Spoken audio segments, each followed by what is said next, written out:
Assalamu alaikum. Welcome back. This is Adnan Afzal and you are watching Learning for Earning. Dear viewers, आज का जो हमारा indicator है वो है डायरेक्शनल मूवमेंट इंडिकेटर यानी DMI के बारे में आज हम डिस्कस करेंगे, जो कि बड़ा ही एक ज़बरदस्त इंडिकेटर है और आपकी ट्रेडिंग को बहुत ज़्यादा प्रॉफिटेबल बना सकता है। अगर आप इसे शार्प सेटिंग पे यूज़ करेंगे तो ये आपकी ट्रेडिंग को प्रॉफिटेबल बनाएगा और आपको लॉस से बचाएगा। तो तरीक़ेकार क्या है, वहीं जिस तरह के मैंने अपनी प्रीवियस वीडियोस में बताया हुआ, आपने SCS ट्रेड चार्ट ओपन कर लेना है, यहाँ पे सर्च करना है SCS ट्रेड चार्ट और वहाँ से रियल टाइम एडवांस चार्ट पे आपने आ जाना है जी। तो चार्ट पे आने के बाद आपने यहाँ पे इंडिकेटर के सेक्शन में जाके सर्च करना है डायरेक्शनल मूवमेंट इंडिकेटर। तो ये आप देख सकते हैं कि आपके सामने डायरेक्शनल मूवमेंट आ गया है जी। तो ये नीचे आप देख सकते हैं कि हमारे पास डायरेक्शनल मूवमेंट इंडिकेटर आ चुका है। इसे हम फुल स्क्रीन पे कर देते हैं ताकि हमें अच्छे तरीके से समझ आ सके। सबसे पहले तो हम इसकी सेटिंग्स देख लेते हैं कि इसकी शार्प सेटिंग हमने किस तरह से करनी है। सेटिंग में आपने यहाँ पे सेटिंग के ऑप्शन पे आके क्लिक करना है। तो ये आपके सामने देखें सेटिंग ओपन हो चुकी है।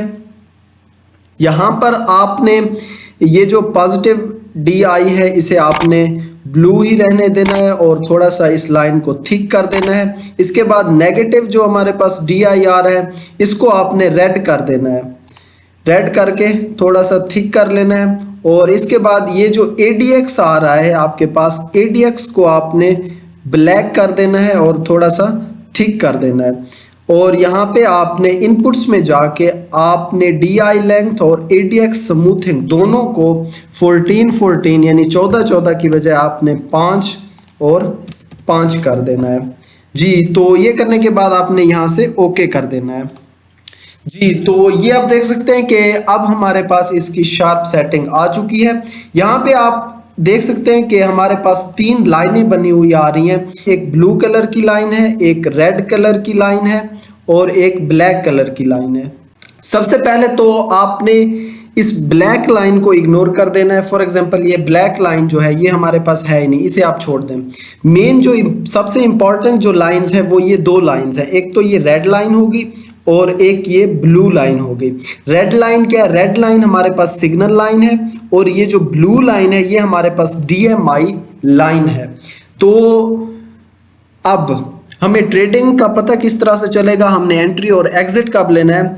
तो जब ब्लू लाइन रेड लाइन को क्रॉस करे और ऊपर की तरफ जाए, जैसा कि आप यहाँ पे देख सकते हैं इस पॉइंट पे, यहाँ पे आपने एंट्री लेनी है।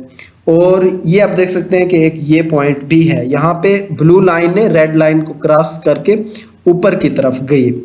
तो ये है एंट्री पॉइंट। और एग्जिट पॉइंट कब है? एग्जिट पॉइंट आप कोशिश कीजिएगा कि इस इंडिकेटर से, डायरेक्शनल मूवमेंट से आप एग्जिट पॉइंट जो है ना वो ना निकालिएगा।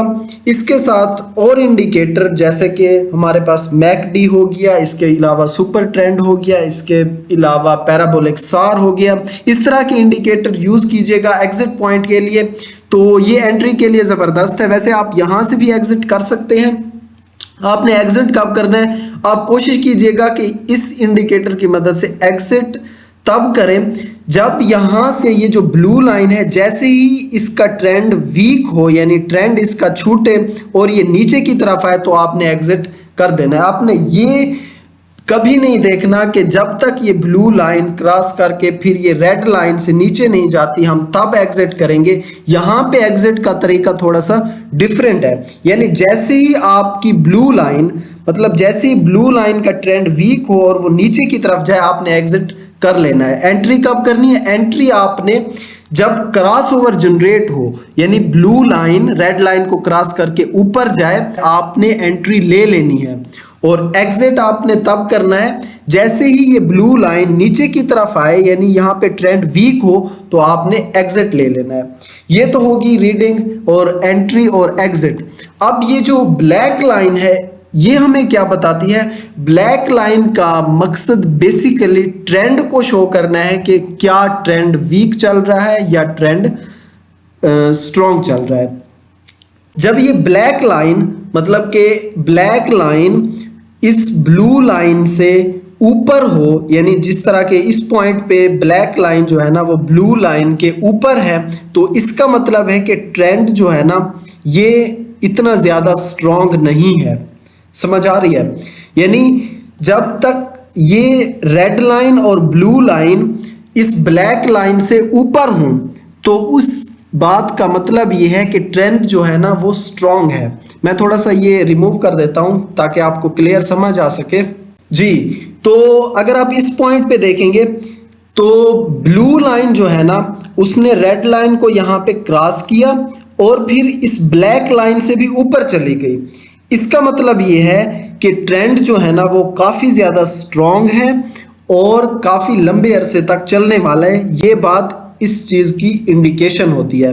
तो यहाँ पे अगर आप चेक करेंगे तो ब्लू लाइन ब्लैक लाइन से नीचे आ गई, इसका मतलब यह है कि ट्रेंड जो है ना वो वीक हो चुका है हमारा। जी, तो यहाँ पे अगर आप चेक करें तो ये जो रेड लाइन है इसने ब्लू लाइन को क्रॉस किया लेकिन ब्लैक लाइन से नीचे रही। इसका मतलब ये है कि ट्रेंड नेगेटिव तो है लेकिन बहुत ज्यादा स्ट्रॉन्ग नेगेटिव नहीं। तो इसके बाद यहाँ पे ये जो आप गैप देख रहे हैं यहाँ पे रेड लाइन और ब्लू लाइन के दरमियान, यहाँ पे अगर आप चेक करें तो ये भी ट्रेंड का इंडिकेशन होता है।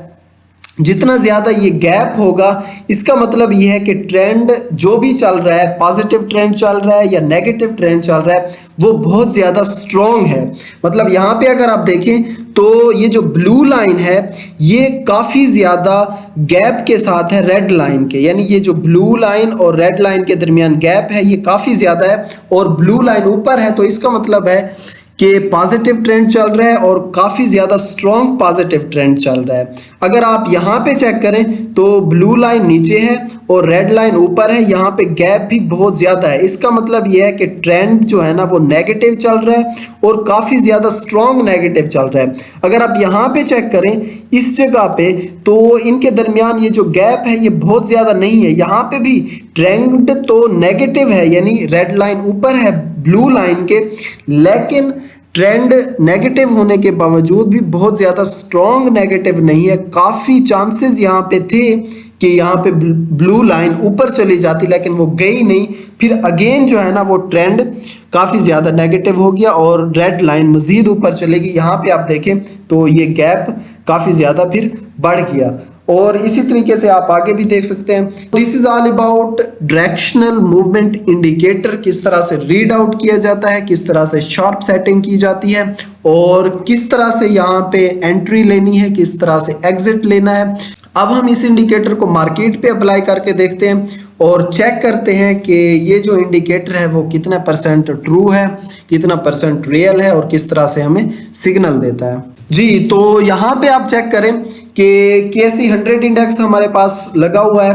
तो यहाँ पे आप थोड़े सा पीछे हिस्ट्री में अगर जाएं तो यहाँ पे आप चेक कर सकते हैं कि इस जगह पे मार्केट ने रिवर्सल लिया और आप यहाँ पे चेक भी कर सकते हैं कि यहाँ पे डायरेक्शनल मूवमेंट ने भी क्रॉस ओवर जनरेट किया और ब्लू लाइन ने रेड लाइन को क्रॉस किया और ऊपर गई।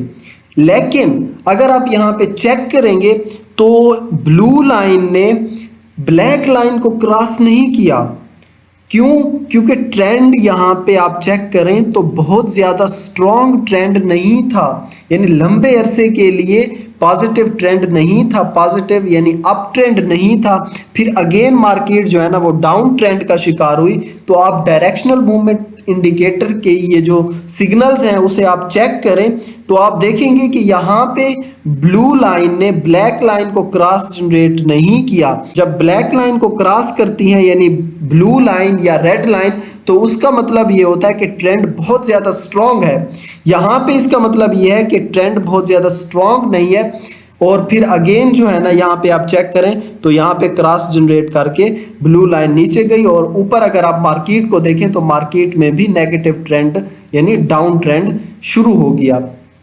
तो इसी तरह से आप यहाँ पे इस जगह पे देखें तो यहाँ पे भी मार्केट ने फिर एक रिवर्सल लिया और ब्लू लाइन जो है ना वो ऊपर की तरफ गई और फिर जो है ना थोड़ा सा मार्केट में यहाँ पे अगर आप चेक करें तो ब्लैक लाइन को ब्लू लाइन ने क्रॉस करने की कोशिश की लेकिन किया नहीं है, फिर अगेन वापस आ गई, तो ये बात इस चीज़ की इंडिकेशन होती है कि यहाँ पे भी ट्रेंड बहुत ज़्यादा स्ट्रांग नहीं था। इसके अलावा आप स्क्रिप्ट पे भी अप्लाई कर सकते हैं इस इंडिकेटर को और अपनी एनालिसिस खुद कीजिएगा। और एक बात मैं आपको बता दूं कि कोई भी एनालिस्ट, कोई भी स्टॉक एक्सपर्ट, कोई भी बंदा आपको जितना भी समझा दे, जितना भी सिखा दे, उस चीज का यानी उस सीखने का, उस सबक का उतना ज्यादा फायदा नहीं होता जितना कि आपकी खुद का मशक करने का होता है। यानी जितना ज्यादा आप खुद एक्सरसाइज करेंगे, जितना ज्यादा आप खुद प्रैक्टिकल इन इंडिकेटर को अप्लाई करके सीखेंगे, तो उसका फायदा आपको बहुत ज्यादा होगा इंशाल्लाह। तो उम्मीद है कि आपको समझ आ गई होगी। तो मिलते हैं इंशाल्लाह अगली वीडियो में। अपना बहुत सारा ख्याल रखिएगा, मुझे भी दुआओं में याद रखिएगा। Keep visiting learning for earning. Best of luck and thanks for watching.